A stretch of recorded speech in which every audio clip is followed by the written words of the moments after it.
Welcome back to my channel Radhi at Chandu's vlogs. ఈరోజు మన వీడియోలో టేస్టీగా మేకకాళ్ళ కూరని ఎలా చేసుకోవాలో చూసేద్దాం రండి.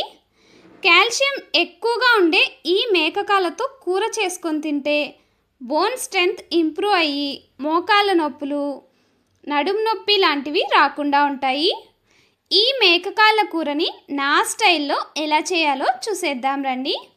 ముందుగా మేకకాళ్ళను తీసుకుని వీటిలోకి కొద్దిగా ఉప్పు, పసుపు వేసుకొని ఇలా బాగా రుద్దినట్లుగా కలుపుకొని 2-3 సార్లు బాగా కడిగి తీసుకోవాలి.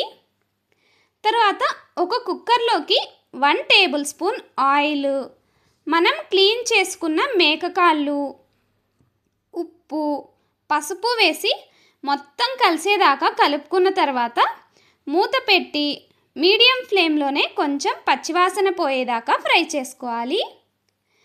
తర్వాత కొద్దిగా అల్లం వెల్లుల్లి పేస్ట్, కారంని కూడా యాడ్ చేసుకుని ఇంకో 2 మినిట్స్ ఫ్రై చేసుకున్నాక ముక్కలు మునిగేదాకా వాటర్ని పోసుకుని మూత పెట్టి లో ఫ్లేమ్లోనే 12 నుంచి 15 విజిల్స్ రానిస్తే మేకకాళ్ళు మెత్తగా ఉడికిపోతాయి.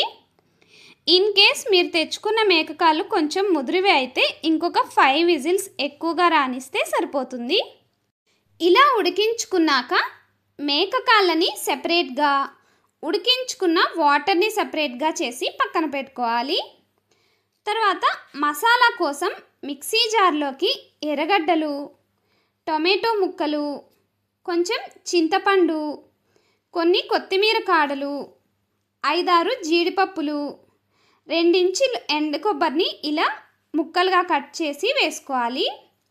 ఇందులోకి యాలకులు 1, 2 లవంగాలు, 1/2 ఇంచ్ దాల్చిన చెక్క, 1/2 టేబుల్ స్పూన్ సోంపు, 1 టీ స్పూన్ జీలకర్ర, నచ్చితే 1 టేబుల్ స్పూన్ సారపప్పుని కూడా వేసుకోవచ్చు, లేదంటే స్కిప్ చేసేయండి. వీటన్నింటినీ అవసరమైతే కొద్దిగా వాటర్ని కూడా వేసుకుని అస్సలు బరకనేదే లేకుండా స్మూత్గా పేస్ట్ చేసి పక్కన పెట్టుకోవాలి. తర్వాత తిరగబాత కోసం ప్యాన్లోకి ఆయిల్ని వేసుకుని ఒక బిర్యానీ ఆకు, అల్లం వెల్లుల్లి పేస్ట్, కరివేపాకు వేసుకుని లైట్గా ఫ్రై చేసుకున్న తర్వాత మనం గ్రైండ్ చేసి పెట్టుకున్న మసాలా పేస్ట్, ధనియాల పొడి, కారం పొడి వేసుకొని మసాలాల్లో నుంచి ఇలా ఆయిల్ పైకి తేలేదాకా మగ్గించుకోవాలి.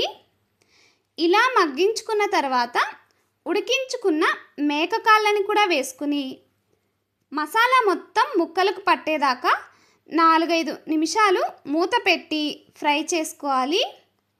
తర్వాత మనం ఉడికించుకున్న మేకకాళ్ళ వాటరు, కొంచెం నార్మల్ వాటర్ని కూడా వేసుకొని టేస్ట్కి తగినంత సాల్ట్ని కూడా వేసుకుని 10 మినిట్స్ కర్రీని ఇలా ఆయిల్ పైకి తేలేదాకా ఉడికించుకోవాలి. లాస్ట్లో కొంచెం కొత్తిమీరను వేసుకుని దింపేసుకున్నామంటే మేకకాళ్ళ పులుసు రెడీ అయిపోతుంది. చాలామంది మేకకాళ్ళతో పులుసు చేయడం కష్టం అని అనుకుంటూ ఉంటారు. ఇలా ఒకసారి కర్రీ ట్రై చేయండి, టేస్ట్ చాలా బాగుంటుంది.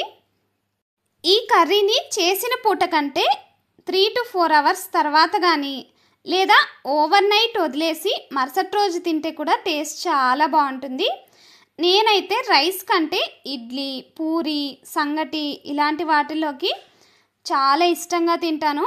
నా వీడియో కనుక మీకు నచ్చినట్లయితే వీడియోని లైక్ చేసి రాధి అట్ చందూస్ వ్లాగ్స్ ఛానల్ని సబ్స్క్రైబ్ చేసుకోండి.